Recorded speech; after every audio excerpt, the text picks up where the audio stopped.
ಸ್ವಾಗತ ನಮ್ಮ ಚಾನಲ್ಗೆ. ನೀವು ನಮ್ಮ ಚಾನೆಲ್ಗೆ ಹೊಸಬರಾಗಿದ್ದರೆ ದಯವಿಟ್ಟು ಸಬ್ಸ್ಕ್ರೈಬ್ ಮಾಡ್ಕೊಳ್ಳಿ.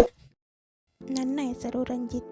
ನನ್ನ ಪ್ರೇಯಸಿ ಒಂದು ದಿನ ಒಂದು ಪ್ರಶ್ನೆ ಕೇಳಿದಳು. ನಿನಗೆ ನಾನೆಂದರೆ ತುಂಬ ಇಷ್ಟನಾ ಅಥವಾ ನಿಮ್ಮಮ್ಮನೆಂದರೆ ತುಂಬ ಇಷ್ಟನಾ ಅಂತ. ಅದಕ್ಕೆ ನಾನು ನನಗೆ ನೀನೆಂದರೆ ಇಷ್ಟ, ನಮ್ಮ ಅಮ್ಮನೆಂದರೆ ಪ್ರೀತಿ ಎಂದು ಹೇಳಿದೆ. ಅದೇ ಪ್ರಶ್ನೆ ನಮ್ಮ ಮದುವೆಯ ನಂತರ ಕೇಳಿದಳು. ನಿಮಗೆ ಯಾರ ಮೇಲೆ ಪ್ರೀತಿ ಜಾಸ್ತಿ ಇದೆ, ನನ್ನ ಮೇಲ ಅಥವಾ ನಿಮ್ಮ ತಾಯಿಯ ಮೇಲ? ಅಮಾಯಕಳಾಗಿ ಅವಳು ಕೇಳಿದ ಪ್ರಶ್ನೆಗೆ ನನಗೆ ನಗು ಬರುತ್ತಿತ್ತು.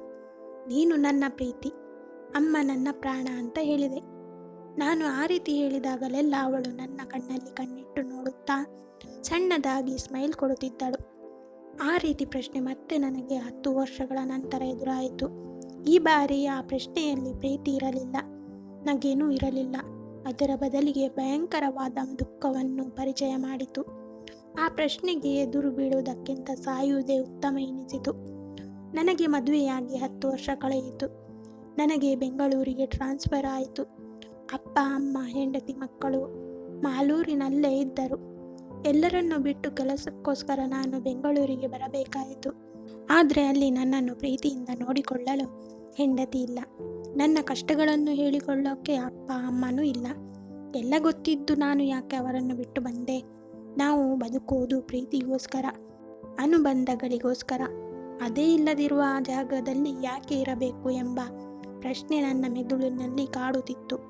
ಇಷ್ಟರಲ್ಲೇ ಫೋನ್ ರಿಂಗ್ ಆಯಿತು. ಹಲೋ, ನನ್ನ ಗಂಡ ಏನು ಮಾಡ್ತಿದ್ದಾರೆ ಅಂತ ರಾಗ ಎಳೆಯುತ್ತಾ ಕೇಳಿದಳು ಸ್ವಾತಿ.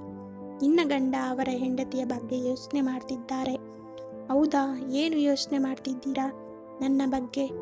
ನಮ್ಮ ಮಕ್ಕಳಿಬ್ಬರು ನಿನ್ನನ್ನು ಯಾವ ರೀತಿ ನೋಡ್ಕೊಳ್ತಿದ್ದಾರೆ ಅಂತ. ಅವರು ನನ್ನನ್ನು ನೋಡಿಕೊಳ್ಳೋದಾ? ನಾನೇ ಅವರನ್ನು ನೋಡಿಕೊಳ್ಳುತ್ತಿದ್ದೀನಿ ಎಂದಳು ಸ್ವಾತಿ ನಗುತ್ತಾ. ಏನು ಮೇಡಮ್ನವರು ಇವತ್ತು ಅರ್ಧರಾತ್ರಿಯಲ್ಲಿ ಫೋನ್ ಮಾಡಿದ್ದಾರೆ. ನಾನು ಅಷ್ಟೊಂದು ನೆನಪಿಗೆ ಬರ್ತಿದ್ದೀನಾ? ಅದೇನೂ ಇಲ್ಲ, ಅತ್ತೆ ನನ್ನನ್ನು ಬೈದು ಮಕ್ಕಳನ್ನು ರೂಮಿನಿಂದ ಕರ್ಕೊಂಡು ಹೊರಟು ಹೋದರು. ಯಾಕೆ ಬೈದರು? ನೀನು ಏನು ಹುಚ್ಚು ಕೆಲಸ ಮಾಡಿದೆ ಅಂತ ಕೇಳಿದೆ. ನಾನೇನು ಮಾಡಿಲ್ಲ. ಮಕ್ಕಳಿಬ್ಬರು ಮಂಚದ ಮೇಲೆ ಜಂಪ್ ಮಾಡುತ್ತಿದ್ದರು. ಅತ್ತೆ ಬಂದು ನನ್ನನ್ನು ಬೈದರು. ಅದಕ್ಕೆ ಅಮ್ಮ ಬೈದರಾ? ಅಂದರೆ ಅತ್ತೆ ಬರುವಷ್ಟರಲ್ಲಿ ನಾನು ಅವರ ಜೊತೆ ಸೇರಿ ಮಂಚದ ಮೇಲೆ ಜಂಪ್ ಮಾಡ್ತಿದ್ದೆ ಅಂತ ಮೆಲ್ಲಗೆ ಹೇಳಿದಳು ಸ್ವಾತಿ. ಅದಕ್ಕೆ ನಾನು ಗಟ್ಟಿಯಾಗಿ ನಗಾಡಿದೆ. ಯಾಕೆ ನಗ್ತಿದ್ದೀರಾ? ಪಾಪ ನಮ್ಮಮ್ಮ 3 ಜನ ತರ್ಲೆ ಮಕ್ಕಳನ್ನು ಹೇಗೆ ಸುಧಾರಿಸುತ್ತಾಳೆ ಅಂತ ನಗು ಬಂದಿತ್ತು. ನಾನೇನು ತರ್ಲೆ ಮಗುವಲ್ಲ. ಸರಿ ಬಿಡು, ಮಕ್ಕಳು ಏನು ಮಾಡ್ತಿದ್ದಾರೆ? ಅವರು ಮಾವನವರ ಹತ್ತಿರ ಮಲಗಿದ್ದಾರೆ. ನಾನೀಗ ಅತ್ತೆ ಹತ್ತಿರ ಹೋಗಿ ಮಲಗುತ್ತೀನಿ. ನಾಳಿದ್ದು ನಮ್ಮ ಮದುವೆಯ ದಿನ. ಆವತ್ತೇ ನಿಮ್ಮ ಬರ್ತ್ಡೇ ಕೂಡ, ನೆನಪಿದೆಯಾ? ಹಾಂ, ನೆನಪಿದೆ. ಮನೆಗೆ ಬಂದು ಬಿಡೋಣ ಅಂತ ಅಂದುಕೊಳ್ಳುತ್ತಿದ್ದೀನಿ ಅಂತ ಹೇಳಿದೆ ನಾನು. ಅದಕ್ಕೆ ಅವಳು ತುಂಬ ಸಂತೋಷದಿಂದ ಯಾವಾಗ ಬರ್ತಿದ್ದೀರಾ ಎಂದು ಕೇಳಿದಳು. 1 ತಿಂಗಳಲ್ಲಿ ಕೆಲಸಕ್ಕೆ ರಿಸೈನ್ ಮಾಡಿ ಮನೆಗೆ ಬಂದು ಬಿಡೋಣ ಅಂತ ಅಂದುಕೊಳ್ಳುತ್ತಿದ್ದೀನಿ ಅಂತ ಹೇಳಿದೆ. ಅವಳು ಯಾಕೆ, ಏನು ಅಂತ ಏನೂ ಕೇಳಲಿಲ್ಲ. ಹಾಗಂತ ಅವಳ ಮಾತುಗಳಲ್ಲಿ ಆಶ್ಚರ್ಯನೂ ಕಾಣಲಿಲ್ಲ. ಬಂದು ಬಿಡಿ ಎಂದಳು ಸಂತೋಷದಿಂದ. ಯಾಕೆ ಎಂದು ಕೇಳಲ್ವಾ ಅಂತ ನಾನೇ ಕೇಳಿದೆ.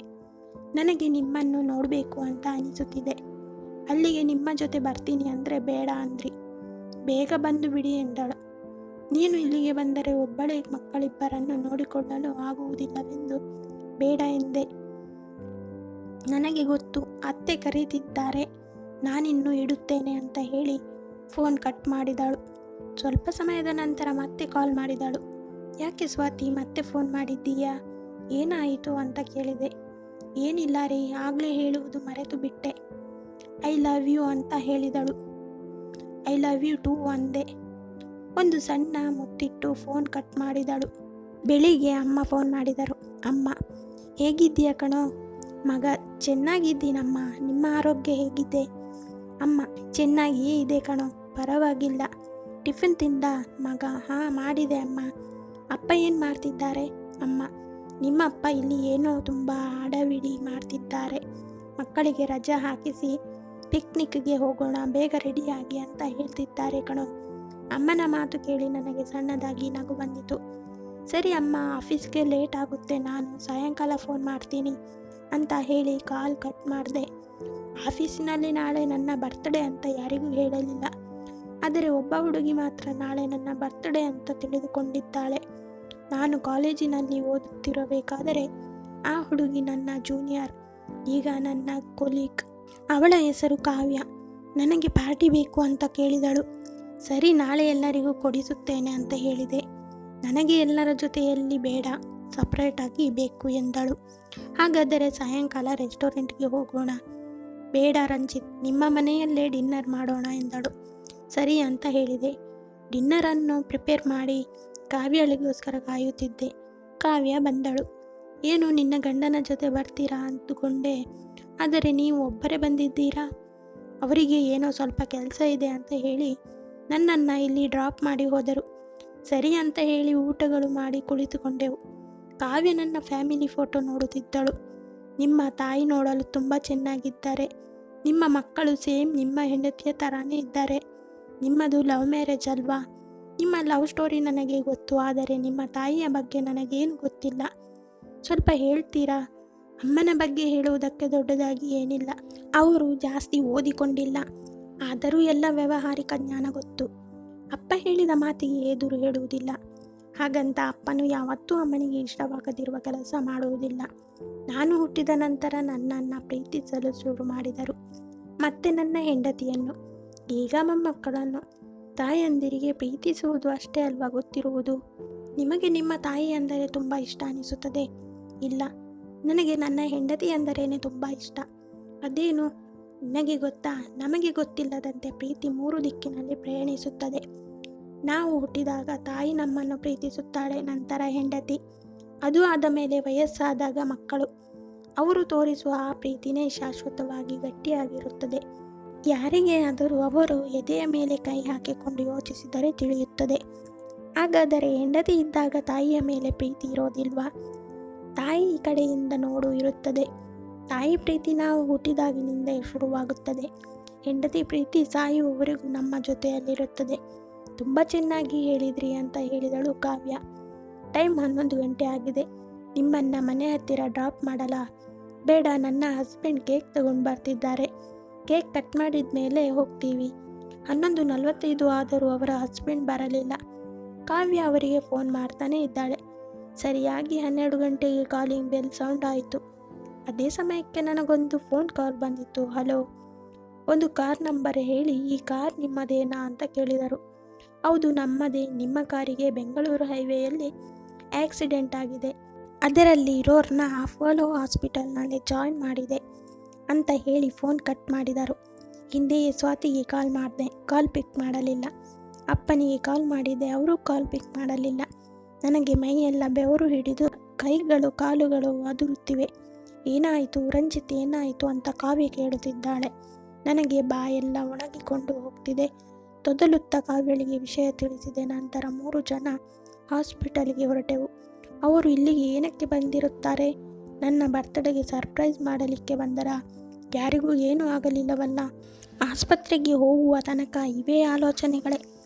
ಆಸ್ಪತ್ರೆಯ ಹೊರಗಡೆ ಪೊಲೀಸರು ನಿಂತಿದ್ದಾರೆ. ನಾವು ಫಸ್ಟ್ ಆಗಿ ಆಸ್ಪತ್ರೆಯ ಒಳಗೆ ಹೋಗುತ್ತಿರಬೇಕಾದರೆ ಪೊಲೀಸರು ನಮ್ಮನ್ನು ತಡೆದು, ಯಾರು ನೀವು ಅಂತ ಕೇಳಿದರು.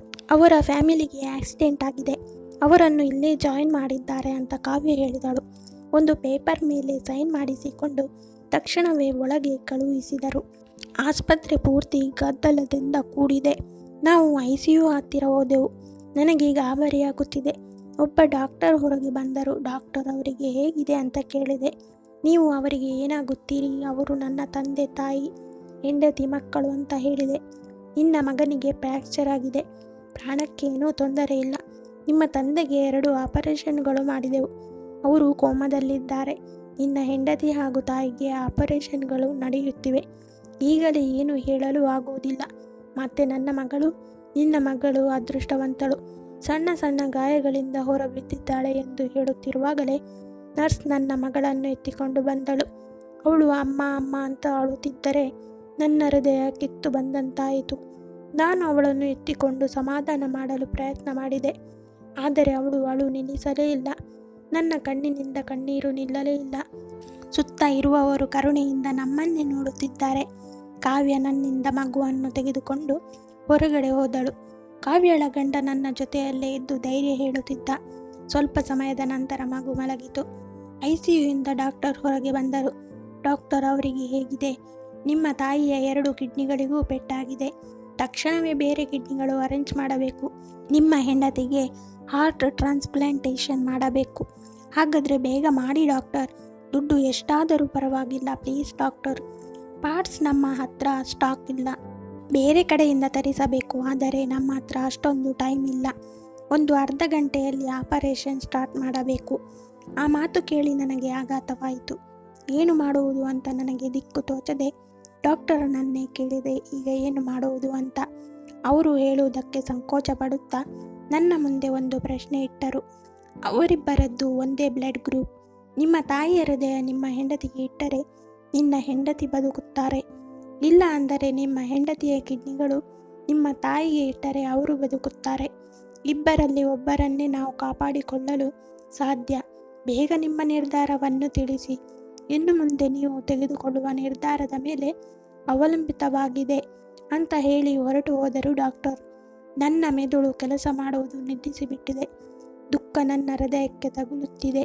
9 ತಿಂಗಳು ಹೆತ್ತು ಹೊತ್ತು ಸಾಕಿದ ತಾಯಿಯನ್ನು ಕಾಪಾಡಿಕೊಳ್ಳಬೇಕಾ, ಅಥವಾ ನನ್ನ ಜೊತೆ ಸಪ್ತಪದಿ ತುಳಿದು ನನ್ನ ಕಷ್ಟ ಸುಖಗಳಲ್ಲಿ ಜೊತೆಯಲ್ಲಿ ಇರುತ್ತೇನೆ ಎಂದು ಪ್ರಮಾಣ ಮಾಡಿದ ಹೆಂಡತಿಯನ್ನು ಬದುಕಿಸಿಕೊಳ್ಳಬೇಕಾ ಎಂದು ದುಃಖ ಬಿಕ್ಕಳಿಸಿ ಬರುತ್ತಿದೆ. ನನ್ನಿಂದ ಕಂಟ್ರೋಲ್ ಮಾಡಿಕೊಳ್ಳೋಕೆ ಆಗುತ್ತಿಲ್ಲ.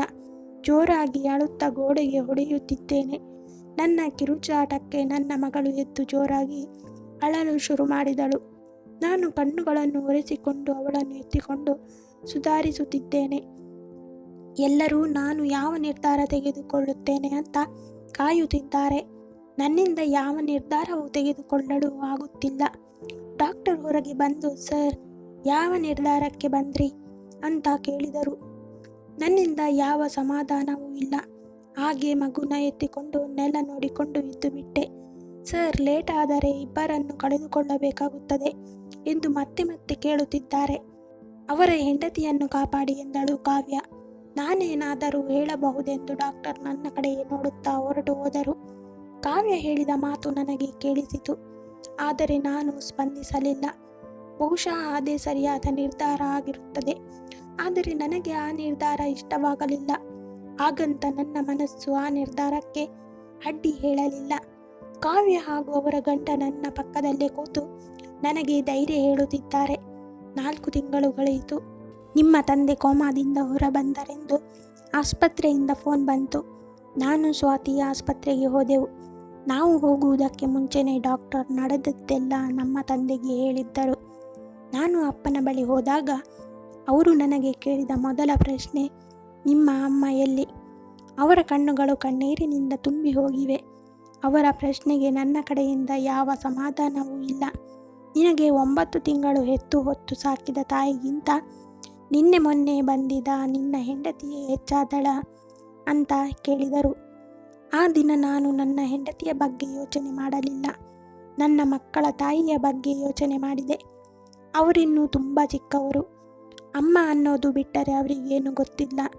ಅವರಿಗೆ ತಾಯಿಯನ್ನು ದೂರ ಮಾಡಿಬಿಟ್ಟರೆ ಅವರಿಗೆ ಬುದ್ಧಿ ಬಂದ ಮೇಲೆ ನನ್ನ ತಾಯಿ ಎಲ್ಲಿ ಅಂತ ಕೇಳಿದಾಗ ನಾನು ಏನು ಹೇಳಲಿ? ನಾನು ನನ್ನ ತಾಯಿಯನ್ನು ಕಾಪಾಡಿಕೊಳ್ಳುವುದಕ್ಕೋಸ್ಕರ ಅವರಿಗೆ ತಾಯಿಯನ್ನು ದೂರ ಮಾಡುವುದು ನ್ಯಾಯ ಅನಿಸಲಿಲ್ಲ. ಅಮ್ಮ ನನ್ನಿಂದ ದೂರ ಆಗಿದ್ದಾಳೆ ಎಂದು ನಾನು ಅಂದುಕೊಳ್ಳುತ್ತಾ ಇಲ್ಲ. ಅವರ ಹೃದಯ ಬಡಿತದಿಂದ ನಮ್ಮ ಜೊತೆನೇ ಯಾವಾಗಲೂ ಇರ್ತಾರೆ. ನನ್ನ ಮಕ್ಕಳಿಬ್ಬರು ಅವರ ತಾತನ ಬಳಿ ಹೋಗಿ ಅವರ ಪುಟ್ಟ ಪುಟ್ಟ ಮಾತುಗಳಿಂದ ತೊದಲುತ್ತಾ, ಹೇಗಿದ್ದೀರಾ ತಾತ ಎಂದು ಕೇಳಿದರು. ಅವರು ನಗುತ್ತಾ ಕೇಳಿದ ಮುಗ್ಧ ಮಾತುಗಳಿಗೆ ನನ್ನ ತಂದೆಯ ಮುಖದಲ್ಲೂ ಮುಗುಳ್ನಗೆ ಕಾಣಿಸಿತು. ನನ್ನನ್ನು ಕ್ಷಮಿಸು ಕಣೋ, ನಿನ್ನ ನಿರ್ಧಾರವನ್ನು ಶಂಕಿಸಿದ್ದಕ್ಕೆ ಅಂತ ಹೇಳಿ ಅಪ್ಪ ನನ್ನ ಬಳಿ ಕ್ಷಮಾಪಣೆಯನ್ನು ಕೇಳಿದರು. ಇಲ್ಲ ಅಪ್ಪ, ನೀವು ಈ ರೀತಿ ಕೇಳಬಾರದು. ಇದರಲ್ಲಿ ನಿಮ್ಮ ತಪ್ಪೇನೂ ಇಲ್ಲ. ಅದು ನಿಮಗೆ ಅಮ್ಮನ ಮೇಲಿರುವ ಪ್ರೀತಿ ಎಂದು ಹೇಳಿ ಸಮಾಧಾನ ಮಾಡಿ ಮನೆಗೆ ಕರೆದುಕೊಂಡು ಹೋದೆವು. ಧನ್ಯವಾದ. ಈ ಕತೆ ಇಷ್ಟ ಆಗಿದ್ದರೆ ಲೈಕ್ ಮಾಡಿ. ಇದೇ ತರಹದ ಕತೆಗಳಿಗೆ ನಮ್ಮ ಚಾನಲನ್ನು ಸಬ್ಸ್ಕ್ರೈಬ್ ಮಾಡಿಕೊಳ್ಳಿ. ಧನ್ಯವಾದ.